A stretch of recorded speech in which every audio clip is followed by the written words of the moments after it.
Salut, c'est Rio, bienvenue dans cette nouvelle vidéo bilan lecture du mois d'août. Et ouais, j'ai carburé pour lire mes derniers tomes que j'avais achetés au mois d'août. Parce que j'avais mon retard à rattraper, je voulais absolument le faire, je suis en vacances. Donc c'était le moment où j'avais. Donc voilà, j'ai lu tous les mangas que j'avais achetés en août, ou du moins tous ceux qui viennent de sortir. Parce que comme vous l'avez vu dans ma vidéo précédente, j'ai acheté aussi... j'ai acheté un intégral et j'ai acheté une nouvelle série, mais ça, j'ai pas pu encore trop creuser dessus. Donc je pense que ça va être plus là pour septembre où je vais pouvoir certainement finir l'intégrale du mouvement de la Terre et commencer chez It's Beautiful. Et j'ai lu ce mois-ci 25 mangas, donc pas mal de choses différentes. J'ai aussi lu des mangas dont j'avais du retard comme From 5 to 9 où j'ai lu 3 tomes à la suite, enfin à la suite, façon de parler parce qu'au final je les ai pas vraiment lus à la suite. Mais je vais vous faire un bilan du coup direct sur les 3 tomes, on va pas perdre de temps. Allez, c'est parti, on commence maintenant.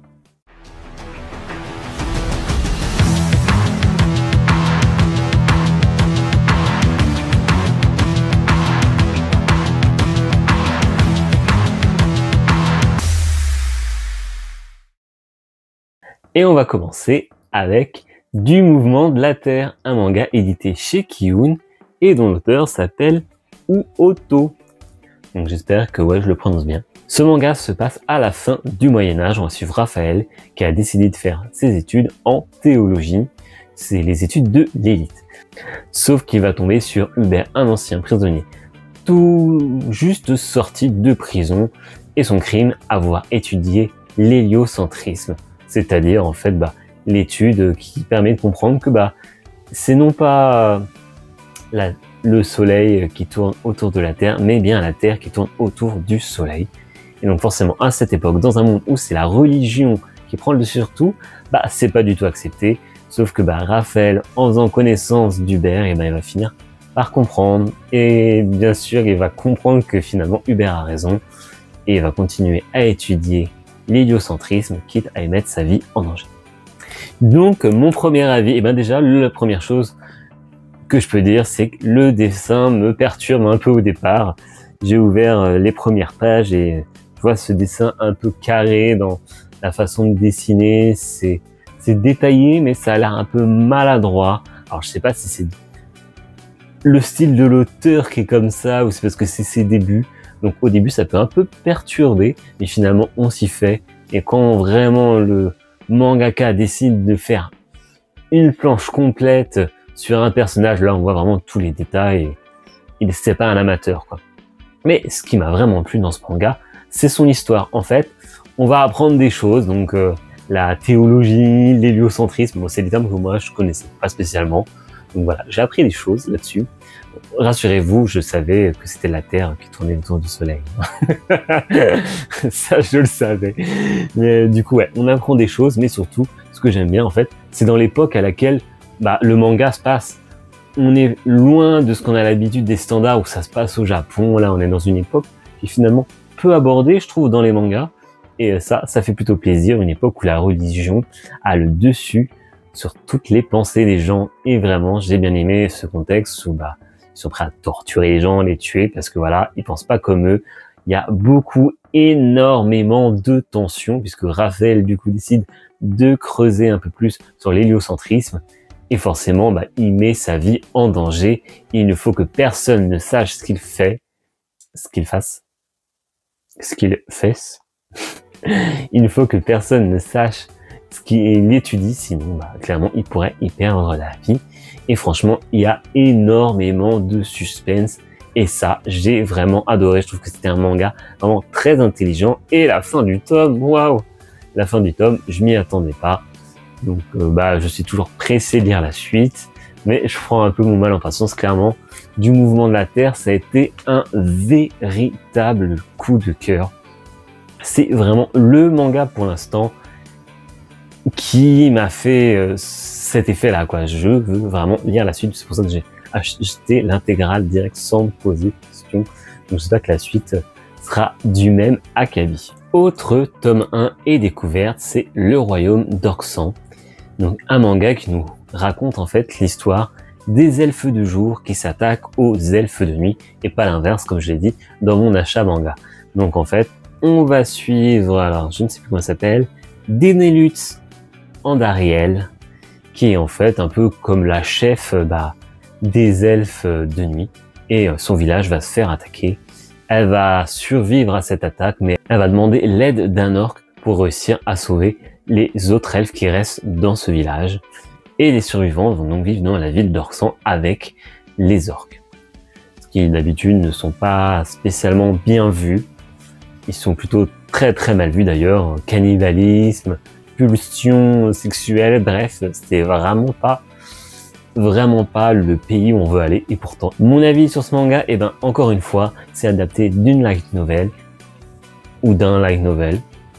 Et c'est clairement un bon point puisque les derniers titres que j'ai pu lire qui sont adaptés de light novel, en général, je les trouve plutôt très très bien construits, que ce soit dans l'univers, dans les détails, dans le scénario. C'est clairement un bon point.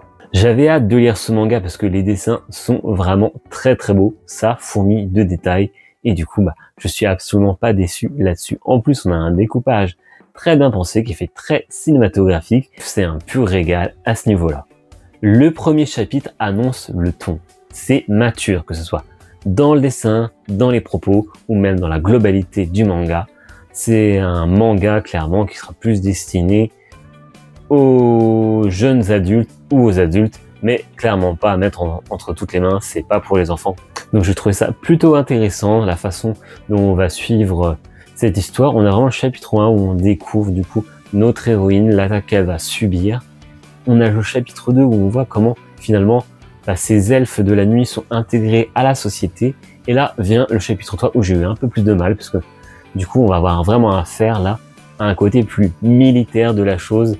Parce que les habitants de ce pays sont en guerre avec les autres, c'est-à-dire les elfes de jour, elfes de nuit et les orques. Ils se mènent une guerre, alors pas tout le temps, c'est pas tout le temps, si j'ai bien compris, c'est pas en permanence, mais en tout cas les orques ont prévu de faire quelque chose. Et dans ce chapitre, en fait, on va découvrir différents sergents, colonels, donc on va s'en prendre plein la tête. Et c'était un peu trop imbuvable pour moi ce passage-là. Mais bon, faut dire, il y a peut-être aussi la fatigue, je sais pas. Mais j'ai moins apprécié ce troisième chapitre. Mais pourtant, il est clairement nécessaire parce que du coup, on va découvrir un dernier rebondissement pour la fin de ce chapitre. Un rebondissement qui à la fois paraît logique, mais qui arrive quand même, du coup, à nous surprendre. Donc c'est vraiment un très bon premier tome. Je trouve que les dessins sont vraiment magnifiques, ça fourmille de détails. La narration est très réussie. Je trouve que le découpage de ces chapitres pour l'instant, c'était très très bien pensé. On a des ellipses et tout ça, mais tout fonctionne très bien. Vivement la suite, quoi. On passe à Quand je ne serai plus là, un manga édité par Le Lézard Noir, et c'est un manga de Osamu Yamamoto. Et c'est un manga que je savais qu'en l'achetant, potentiellement je m'éloignais clairement de tous ces mangas que j'ai l'habitude de lire qui sont très mainstream, et du coup là j'avais l'impression d'acheter un peu plus peut-être un manga d'auteur, si on peut dire ça comme ça. Alors là, on est sur un format qui diffère des autres, comme vous pouvez le voir. Hop, il est plus grand. On n'a pas, du coup, de jaquette. Alors, je sais pas si c'est une habitude chez Le Lézard Noir, parce que c'est mon premier manga de cet éditeur. Mais voilà. Pour parler un peu du format, c'est un plus grand format. C'est pas pour me déplaire, mais j'aurais préféré peut-être un peu plus de qualité qu'une couverture souple, tant qu'à faire. Mais bon. C'est un détail. Dans ce manga, en fait, on va suivre un retraité qui n'a pas grand-chose pour vivre. Il a vraiment très peu de choses. Il vit d'ailleurs dans une maison. Il entretient comme il peut, mais son plus grand trésor, c'est sa chienne Momo. Sauf qu'un jour, il va se rendre chez son médecin et son médecin va lui annoncer qu'il est malade et qu'il a très peu de temps à vivre. Clairement, ça va être moins d'1 an. Du coup, son souci, ça va être de trouver un endroit pour Momo, sa jeune chienne, parce qu'il veut pas la laisser comme ça, quoi. Et donc du coup, on va suivre ce personnage qui très vite, dès le début du manga, apprend que il va être malade et il va donc partir à la recherche d'un foyer pour sa chienne. Le manga aurait pu se concentrer que sur le présent, mais l'auteur a décidé de ponctuer le manga de flashbacks et on en apprend un peu plus sur le couple de notre retraité, comment il a aussi adopté le chien et pourquoi aujourd'hui il est en difficulté financière. Ce sont plein d'événements qui se mêlent au présent et qui font que clairement on s'attache à notre héros. Dure réalité d'une maigre retraite, abandon d'animaux, euthanasie, que des thématiques qui sont clairement pas faciles à aborder. Et pour le coup, l'auteur a réussi son pari puisque pour la première fois de ma vie, j'ai donc pleuré en lisant un manga, chose qui me paraissait jusqu'ici assez compliquée. Pourtant, je savais que la thématique de ce manga allait potentiellement réussir à le faire. Du coup, c'est gagné. Clairement, le manga ne m'a pas laissé du tout indifférent. J'ai énormément apprécié cette lecture. Elle est parfois très dure. Je trouve autant dans les thématiques abordées que ce que peut vivre notre personnage, notre héros. Il va faire des choix, il veut faire que des bonnes choses, des bonnes actions. Et finalement, il va être confronté à des gens qui ne vont pas le comprendre. Et ça va le mener dans des situations un peu complexes. Il sera incompris des autres. Et tout ça, tout ce cheminement, plus lui qui est malade, plus la chienne, enfin bref, c'est très émouvant. Et ce qui fait que, en globalité, j'ai beaucoup aimé ce manga. Donc le premier manga qui m'a fait pleurer, clairement, je vais le garder dans ma mangatech. Je pense que c'est un très beau manga pour ce qu'il raconte, pour les thématiques qu'il aborde aussi, qui mènent aussi à réfléchir, surtout pour les possesseurs de chiens. Donc voilà, je ne peux que vous conseiller, sauf si clairement vous n'aimez pas pleurer, mais si vous adorez pleurer, ce manga est là pour vous. On poursuit avec les tomes 2 avec Sohara et les bâtisseurs fantastiques. Donc un manga de Hidenori Yamaji. Et c'est un manga où je trouve vraiment le dessin plutôt sympathique, il fait très enfantin et pourtant il y a pas mal de détails, surtout lorsqu'il s'agit d'habitation. Ce second tome enchaîne avec une histoire de ce couple plutôt incongru, une sirène et un électro-loup, donc un loup qui a de l'électricité sur lui. Donc autant vous dire que pour un bisou entre les deux, c'est plutôt compliqué. L'auteur aurait pu recycler la formule à foison, comme dans les chapitres précédents. Il aurait pu dire la même chose, mais non, du coup, pas du tout. Heureusement, il se renouvelle, cette fois-ci pour réussir à construire la maison idéale pour nos tourtereaux. Et nos héros vont devoir aller sur la mer et récupérer les matériaux qu'ils ont besoin. Ce qui fait que ça renouvelle un peu le fonctionnement, un peu l'histoire, ça dynamise le tout et c'est plutôt bien pensé. Ça évite d'avoir un cycle éternellement redondant. En plus d'être un manga plein d'inventivité, l'auteur commence à incorporer justement une quête principale à nos héros. En plus de cette quête, du coup, on va en découvrir beaucoup plus sur l'univers et on va aussi être plongé dans un flashback qui va nous permettre de comprendre pourquoi il y a eu un accord de paix et surtout en savoir un peu plus sur qui a formé notre nain bâtisseur. Et c'était vraiment très intéressant. Donc dans la globalité, je dois dire que j'ai passé un bon moment sur ce manga plutôt mignon qui commence à prendre un peu d'ampleur dans son scénario. On sent qu'il va y avoir quelque chose en plus, ce qui n'est pas pour me déplaire. On continue avec la fin du système et cette fois-ci, l'histoire va se concentrer sur tout le tome. On va pas avoir plusieurs petites histoires là, c'est tout le tome sur une seule histoire. Et je dois avouer que pour le coup, cette histoire m'a clairement parlé, puisqu'on va parler de la vente multiservice, ou aussi appelée la vente pyramidale. Peut-être que vous connaissez ça via Tupperware, Herbalife, H2O, Thermomix, alors c'est pas du tout sponsor, mais ça vous parle certainement, ce genre de vente où vous avez un vendeur qui va essayer de choper des nouveaux vendeurs et en fait le pourcentage que ces vendeurs vont gagner, il en prend 1% et puis ainsi de suite, la vente pyramidale quoi. Si vous connaissez pas, lisez le manga ou allez sur internet, vous allez voir. Donc du coup, moi ça me parlait parce que j'avais un membre de ma famille qui avait déjà testé ça. Encore une fois, l'auteur nous montre, nous explique, nous démontre la limite ou l'arnaque de ce business. Le point fort de ce tome, c'est justement que l'histoire soit sur tout le tome. Du coup, ça fait un manga plus aéré.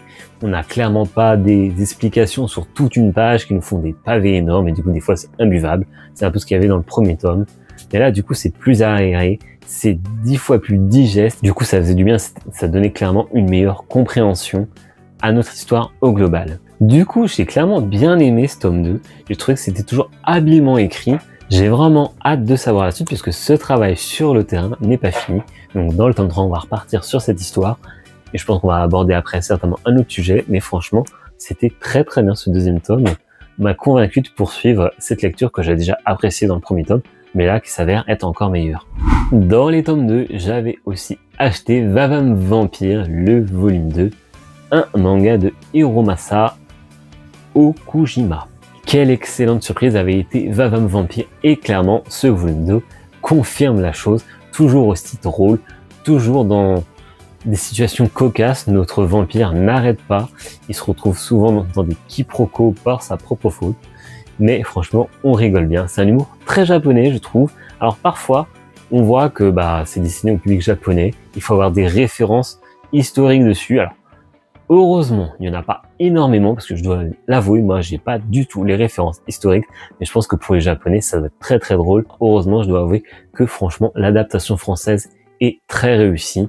Il y a plusieurs petites références, je dis bon ça doit pas être en vrai comme ça en japonais, mais des fois il faut clairement adapter, sinon la blague tombe à l'eau. Et pour le coup, Va-Va-Me Vampire s'en sort très très bien. Dans ce tome 2, il est clair que l'arrivée du chasseur de vampires va rajouter encore plus de piment au manga, un peu d'action, beaucoup de rire et un peu de suspense. Parfois c'est à la limite du bojo love, mais ça ne la dépasse jamais. Tout le monde peut le lire sans jamais dire bon voilà, moi je veux pas lire de bojo love, pas du tout. Il est toujours à la limite, mais du coup c'est très très drôle.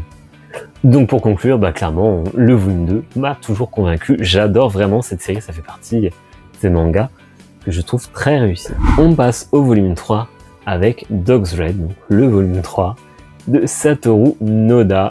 L'entraînement se poursuit et il ne manque pas d'humour, et pourtant je trouve qu'il manque un petit quelque chose à ce manga. Je n'arrive pas à retrouver la magie qu'il y avait justement dans Golden Kamuy du même mangaka. Jusqu'ici, il n'y a pas eu véritablement de match, de compétition, de suspense. En fait, c'est peut-être ce qui manque actuellement dans ce manga. Le mangaka a décidé de prendre son temps, de bien développer ses personnages, de bien nous montrer comment notre héros va évoluer, et c'est une très bonne chose. Mais du coup, c'est vrai que si je dois comparer ça à Medalist, qui est le manga de sport que je lis, en comparaison, il y a un certain déséquilibre, et je trouve que Medalist est plus haletant. Dessus, il y a plus du suspense au niveau de l'approche compétition. Petit bémol aussi, c'est que je trouve qu'il y a pas mal de personnages. Et bien que j'aime le style du dessin de l'auteur, des fois j'ai du mal à m'y retrouver. Je ne sais plus qui est qui. Bon, le héros, il n'y a pas de doute là-dessus. Je le repère direct. Mais il y a des personnages des fois où c'est pas les prénoms qui vont m'aider, parce que j'ai toujours du mal à retenir les prénoms. Mais du coup, prénoms en moins plus personnages qui se ressemblent un peu, pas toujours évident. Donc sur ce troisième tome, je dois dire que j'ai passé un bon moment, c'était correct, mais clairement j'en attends plus de l'auteur de Golden Kamuy, donc on verra bien ce que donne le quatrième tome, mais ça me surprend moi-même, mais clairement je pourrais arrêter cette lecture si elle me donne pas plus de satisfaction que ça. On poursuit avec Serial Killer Land, le volume 3, un manga de Nokuto Koike. Maintenant que j'ai enfin assimilé le concept du manga, on peut rentrer dans le cœur du sujet. Car finalement, il s'éloigne pas tant que ça de mon idée de base, c'est-à-dire une chasse au serial killer. Je savais que ce manga était mature, mais ce tome-ci me l'a clairement rappelé. Entre le découpage très cinématographique, les conversations entre les personnages, les dessins, le gore, les thématiques abordées comme la santé mentale, il n'y a pas de doute, c'est un manga plutôt mature. Comme je vous l'ai dit, l'auteur a décidé d'inclure des serial killers connus, et je dois avouer que j'aime bien aussi, quand je fais ma petite lecture, faire une petite recherche Google pour voir à quoi ressemblaient nos serial killers et quelle est leur histoire, même si c'est décrit vite fait en quelques lignes.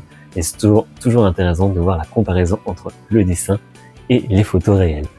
Du coup, ce troisième tome est vraiment excellent. Il y a plein de rebondissements et vraiment, je trouve que le récit est vraiment très très maîtrisé entre les conversations entre nos personnages, le découpage et l'histoire dans sa globalité. J'ai vraiment adoré ce tome et j'ai vraiment hâte de lire la suite.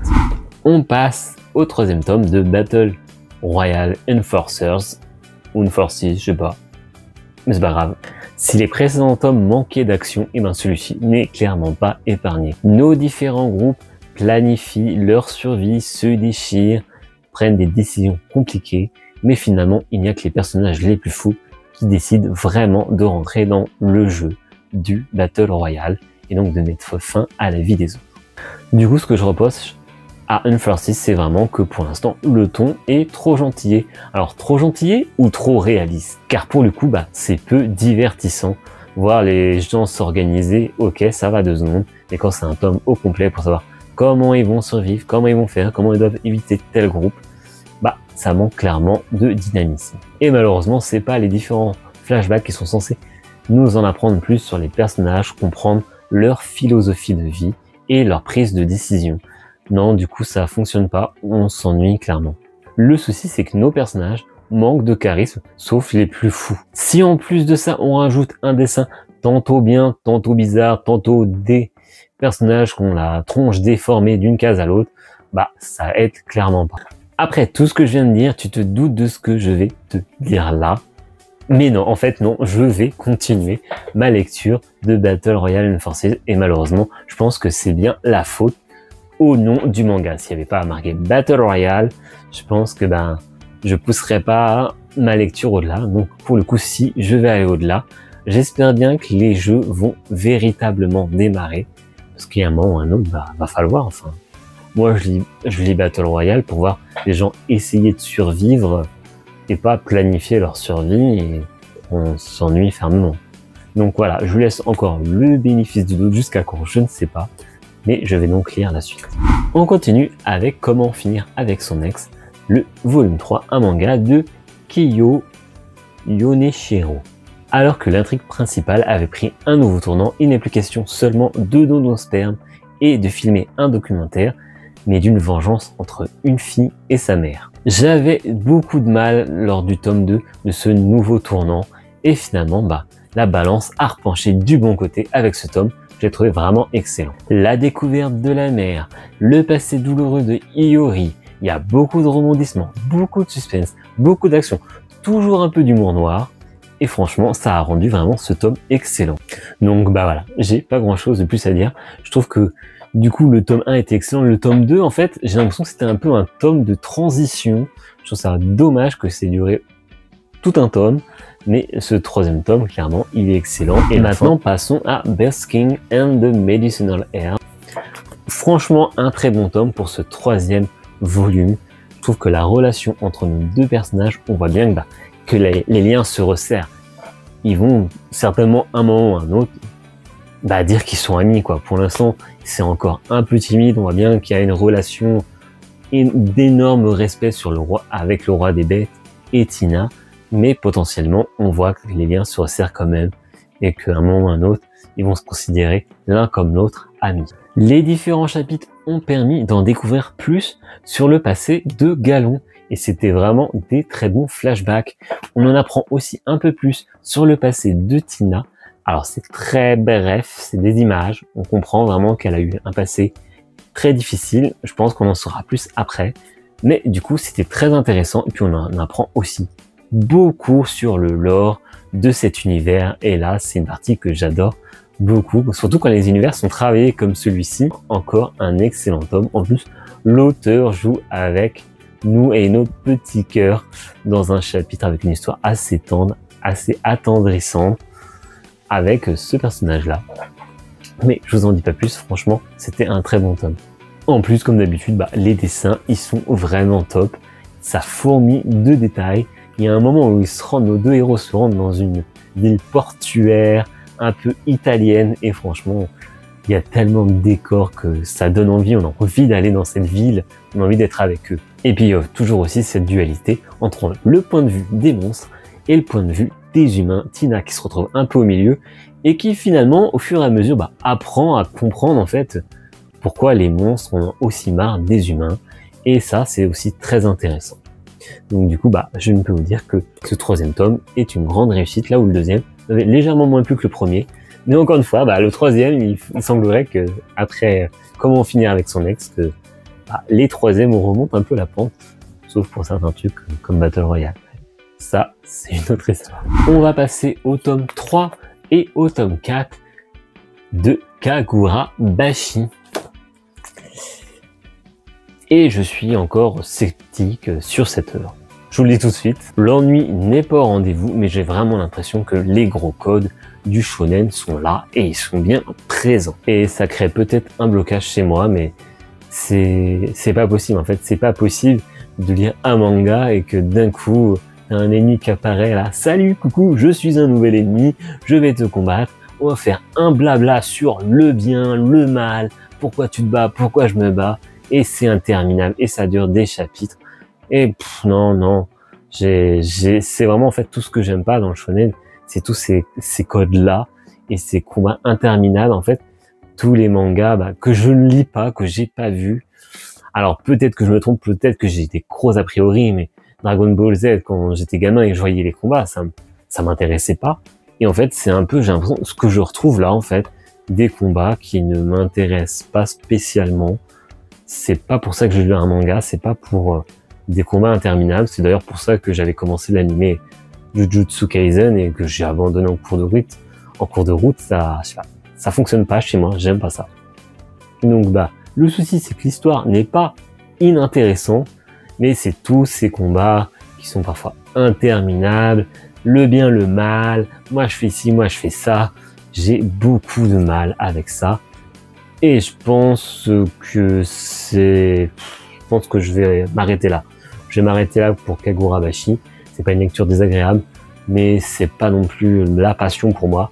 Donc si vous les voulez, ils seront sur mon Vinted. En attendant, je peux vous dire, ces 2 tomes ne sont pas chiants, loin de là, mais il faut aimer vraiment les bons gros codes du shonen qu'on t'impose devant ta face, sans subtilité. Et je pense que s'ils cartonnent, il y a des raisons pour, et moi j'adhère pas, donc Kagurabashi, bye bye. On continue avec une double critique pour Higurashi Meguri. Donc je peux enfin donner mon avis sur cet arc, et je veux dire que c'est vraiment très bien fait. C'est fou de voir comment ce nouveau point de vue arrive à s'imbriquer dans l'histoire qu'on connaissait déjà, et ça apparaît être tellement fluide qu'on se demande si de base en fait ça n'avait pas été déjà écrit comme ça. Malgré tout, il y a quand même une sensation de redondance, de revivre la même histoire, même si on a un point de vue différent. Mon seul bémol, c'est que je trouve Satoko vraiment imbuvable. Elle fait tout pour revivre avec ses amis cet été qui est pourtant un enfer sur terre pour eux. Et c'est pas grave, s'il faut qu'elle les tue pour revivre cet été, elle le fera et du coup je la trouve imbuvable. Mais pourtant, ça colle clairement au caractère du personnage. Elle a toujours été espiègle quand il faisait les jeux au club. Elle a toujours été malicieuse. Bref, elle a toujours été là à essayer de tout faire pour réussir. Est-ce que c'était combatif, déterminé? Du coup, on le retrouve dans ce manga, même si le fait qu'elle décide de tuer ses amis à répétition, c'est un peu difficile pas à comprendre parce qu'on comprend son point de vue, mais difficile à adhérer au principe de cette héroïne qui tue ses amis.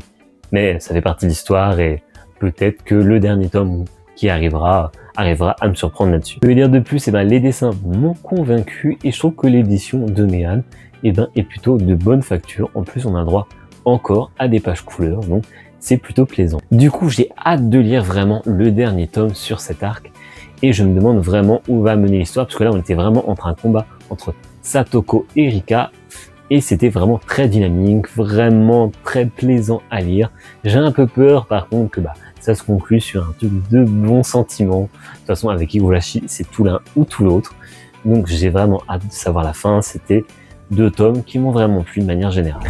Maintenant on part sur une triple critique pour le shoujo From 5 to 9, un manga que j'aime particulièrement, un shoujo que je trouve assez mature. Donc du coup j'avais un peu de retard sur cette lecture, mais ça y est, j'ai rattrapé mon retard, j'ai lu les 3 tomes, et que dire, je passe toujours un très bon moment sur ce manga, qui vraiment met nos héroïnes dans des situations parfois surréalistes, mais je trouve que ça donne un petit côté telenovela à cette histoire, mais franchement du coup il y a du rebondissement, il se passe tellement de choses que l'histoire est très passionnante je trouve. En plus la Junko, elle s'est un peu prise les pieds dans son propre jeu. On va voir un peu la cruauté de la personne qu'elle a en face d'elle.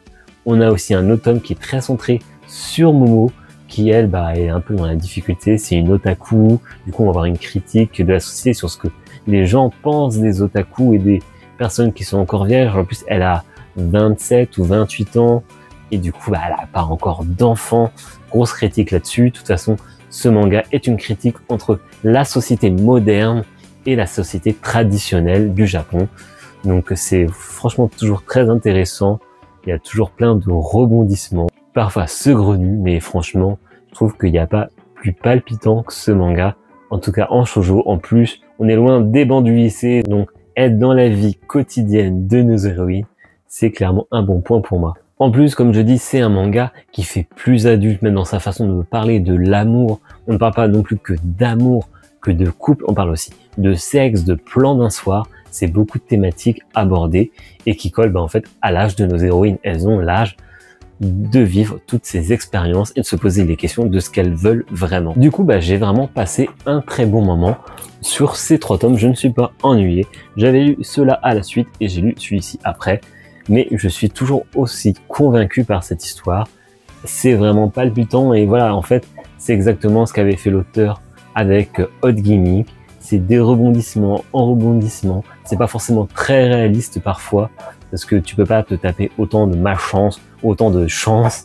Mais du coup, ça fonctionne bien, c'est palpitant à lire, c'est dynamique, c'est divertissant. Et moi, j'adore ce shoujo pour ça.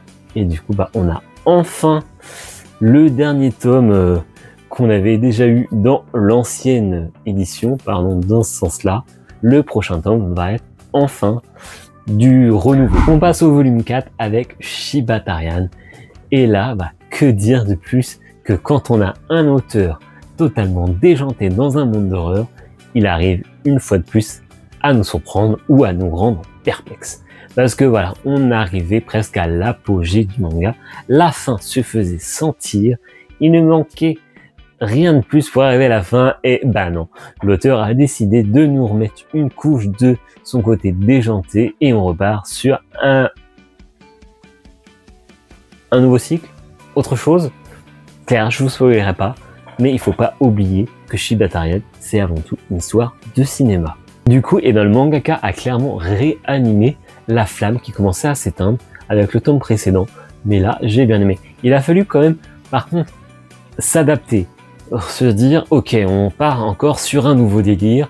En fait, ça fait un peu comme Kentaro Sato avec Magical Girl, qui est un peu divisé en 3 arcs, où du coup, on avait vraiment un arc de survie. Après un arc un peu plus science-fiction. Et là, c'est la même chose, en fait. Il faut s'adapter à ce chamboulement d'un coup.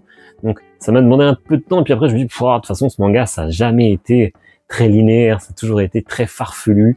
Donc, j'ai accepté très vite ce changement. Et du coup, c'est très plaisant. Et on voit bien que le prochain tome, c'est le dernier. Et que là, va y avoir une grosse fight. Comme moi, je les aime. Pas comme dans les shonen traditionnels. Là, il y a du fight, il y a du sang. Il se passe des choses super divertissantes. Donc j'ai vraiment hâte de lire le dernier tome, le dernier tome de Shibatarian. On passe à un manga plein de bons sentiments, de mignonnerie, mais aussi de doutes. Et je parle de Bloom, le volume 4, un manga de Saka Mikami. Bon, Bloom, clairement, ça ne surprend pas, mais c'est toujours aussi agréable à lire. Nos héros avancent dans leur relation et petit à petit, on voit bien qu'ils vont se rapprocher de la déclaration, mais le manga prend toujours le temps. Et d'ailleurs, notre auteur prend le temps de décrire aussi les relations qu'il y a en dehors de notre couple, donc c'est-à-dire tous les amis qui gravitent autour de nos 2 héros. Encore une fois, c'est un bon moment assez feel good, sans prétention, très mignon, qui aborde des thèmes avec justesse et un certain réalisme. En plus de ça, c'est aussi très drôle par moments. En tout cas, j'ai passé un bon moment à lire ce 4e tome. C'est toujours aussi mignon, on passe un bon moment, c'est feel good. Et que dire de plus? Rien. Je vais peut-être regarder l'animé du coup qui arrive un peu tardivement sur Netflix. On passe à Starving Revelation, le volume 4. Un manga du trio. Oui, toujours du trio. Yu Kuraishi, Kazu Inabe et Kengo Mizutani. Et comme le laissait prévoir la fin du 3e tome, on a donc à voir des personnages de l'ancienne série qui arrivent dans celle-ci. Chose qui est plutôt bien faite, c'est que les connaisseurs seront contents de retrouver ces personnages de Starving Anonymous, et pour les autres, leur introduction est plutôt bien faite. On n'a pas cette impression d'avoir loupé quelque chose. ils arrivent comme n'importe quel personnage, on nous les fait pas des gros clins d'œil du genre, hein, tu te souviens qu'ils étaient dans le manga d'avant? Non, du coup, si t'es un nouveau lecteur, eh ben, y a pas de souci, t'as pas cette impression vraiment d'avoir loupé quelque chose, et c'est très très bien et très bien fait. Le tome reprend là où on était dans un combat d'action très mouvementé, mais après, on va passer sur un flashback, un délicieux flashback, comme je les aime, surtout avec ces auteurs. On a une grosse critique de la société, avec une telle cruauté. Franchement, ils savent me faire plaisir, ces mangaka. C'est cruel, mais c'est jouissif en même temps, parce que souvent, nos héros, ils vont vivre des choses pas très sympathiques, mais leur vengeance est parfois très jouissif. Encore une fois, le manga se conclut avec un rebondissement. Cette fois-ci, le rebondissement sera assez curieux, mais aussi un peu dégoûtant. On se demande vraiment ce qui va nous attendre dans le prochain tome, donc j'ai hâte de lire la suite. Pour le coup, c'est toujours en pente montante, malgré que j'avais un tome 2 qui m'avait un peu moins emballé. Pour le coup là, tome 3, tome 4, ça remonte. La suite promet, donc vivement. On passe au tome 5 avec le tome 5 de Reaper, un manga de Geronimo Seijudo. Si le combat du tome précédent, je l'avais trouvé un peu interminable façon gros code du shonen, celui-ci est un tome un peu de transition. Et pourtant, il était génial ce tome. Il était vraiment génial parce qu'on en apprend plus sur les différentes tribus du bosquet. On en découvre aussi plus sur Billy via un flashback et surtout la tragédie qu'elle a vécue et la perte en fait d'un proche à elle, d'une personne qu'elle considère comme étant son frère. La découverte de tous ces nouveaux personnages, de tous ces tribus en fait, c'est toujours un plaisir de les découvrir, surtout il faut dire, le dessin de l'auteur est vraiment magnifique. Il n'a rien à envier aux auteurs japonais, dont le trait est clairement inspiré, mais surtout qu'il a un design des personnages. Ah là là, ils sont où ces personnages? Ils ont tous un design particulier, ils sont tous super cool. Il y a un truc qui se dégage de chacun d'eux, et franchement j'adore. J'ai passé un bon moment sur ce tome, qui est pourtant un tome de transition, mais la fin laisse clairement penser que la suite va être très mouvementée, et d'ailleurs j'ai hâte de lire la suite. Je suis bien content d'avoir repris ma lecture de Reaper, donc j'étais pas spécialement convaincu à ma première lecture. Heureusement j'ai relu, et là du coup même si c'est pas toujours égal on va dire au niveau de mon appréciation, je dois avouer que là ce tome-ci m'a plu, et du coup j'ai hâte d'avoir le tome 6. On passe au tome 5 de Chronique de la mariée de Bretagne, un manga de Kurokawa et surtout un manga de Junji Takehara. J'aime bien ce manga, mais c'est toujours difficile pour moi de resituer ce qui s'est passé dans le manga précédent, surtout quand en fait on est sur des mangas un peu type politique ou guerre du trône. C'est pas toujours facile, mais heureusement, dans ce tome-ci, on a le droit à un bel arbre où on nous met les relations des personnages, quelles sont leurs relations, et clairement, ça aide beaucoup. En plus de ça, dans le tome, on a une espèce de mini récap qui est fait, mais très très bien fait et très très court, sur une seule page où notre héros nous dit « Oh, on est quand même parti de ça pour arriver jusqu'ici », et c'est plutôt bien fait, c'est bien intégré à l'histoire, et du coup ça permet vraiment de se resituer, de savoir où on en est, et c'était du pain béni pour moi, parce qu'il fallait qu'on me resitue tout ça pour repartir à zéro. D'ailleurs, repartir à zéro, c'est clairement le cas, puisque le premier acte vraiment de ce manga, finalement, est terminé, et là on va partir, on est sur un tome de transition, encore une fois, mais c'était très plaisant, ce tome est très plaisant, puisqu'on va du coup creuser un peu plus l'histoire entre André et Thomas, sur cette relation un peu particulière entre eux, et surtout on va aussi en découvrir un peu plus sur la vie de l'époque, et ça m'a beaucoup plu.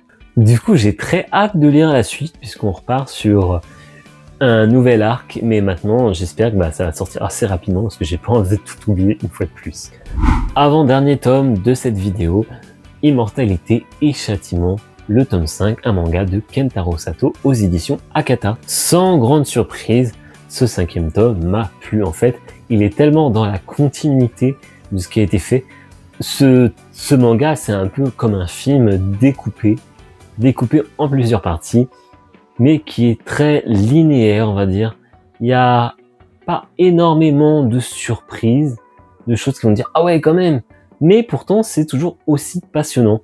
En fait, dans ce tome-là d'ailleurs, il n'y a presque pas de zombies, mais c'est là qu'on se rend compte que finalement, les zombies ne sont pas le seul danger. Parfois, la société, quand elle est dans le chaos, c'est vraiment la pire des choses qui peut arriver, parce que certains prennent part à leurs pulsions de bas instincts, les pulsions les plus primaires, et c'est bien sûr nos héros qui vont en pâtir.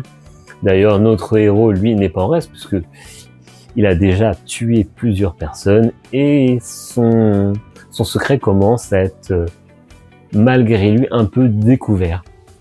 Et ce qu'on va découvrir, nous, en tant que lecteurs, dans ce manga, clairement, qui m'a passionné, une fois de plus, avec son découpage très cinématographique, c'est un nouvel ennemi qui fait son apparition, mais je ne dirai rien là-dessus, je vous laisse la surprise. Donc, pas grand-chose à dire de plus. Franchement, c'est toujours une réussite, toujours un très beau manga, toujours une critique de la société.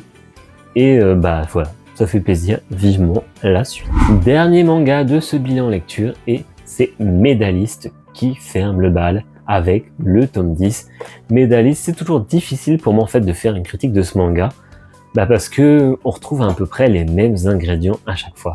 Alors non, c'est pas un mauvais point, parce que les ingrédients, quand je veux dire par là, c'est surtout les émotions. Je parle d'émotions parce que j'aime bien toutes les émotions que procure ce manga. De la joie, de la tristesse, du doute. Et c'est vrai que pour le coup, Tsuru Maikada, le ou la mangaka de cette œuvre, je crois que c'est un mangaka, il arrive toujours à nous procurer beaucoup d'émotions et j'adore ça. En plus, on a des personnages qui n'ont jamais été aussi réalistes, je trouve. Ils sont comme nous, ils ont des doutes, ils sont tristes, ils sont joyeux, encore une fois, l'émotion. Mais bref, ils sont très crédibles. Ici, pas de compétition, mais une préparation pour un concours international. Et c'est cette détermination que Inori et Tsukasa nous exposent, qui nous est transmis et qui donne envie de se battre tous les jours pour y arriver. Et c'est ça que j'aime bien aussi dans ce manga, c'est les messages qui nous font passer. Des messages justement d'espoir qui font clairement du bien. Bref, des belles valeurs dans un manga somptueux avec des dessins vraiment très très beaux, et quand c'est le patinage artistique, on s'en prend plein la figure. Encore une fois, le tome 10 est une réussite.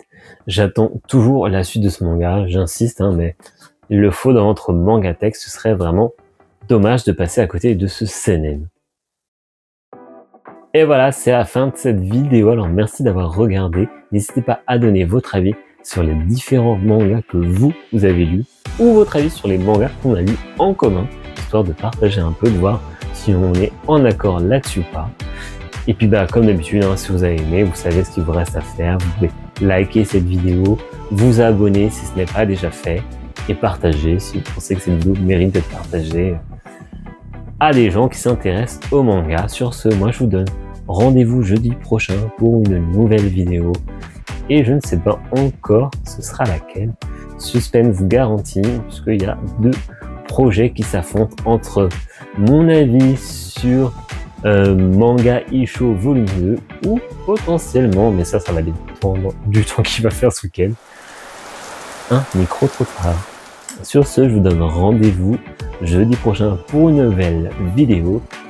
Donc bonne semaine à vous, stéréo, salut!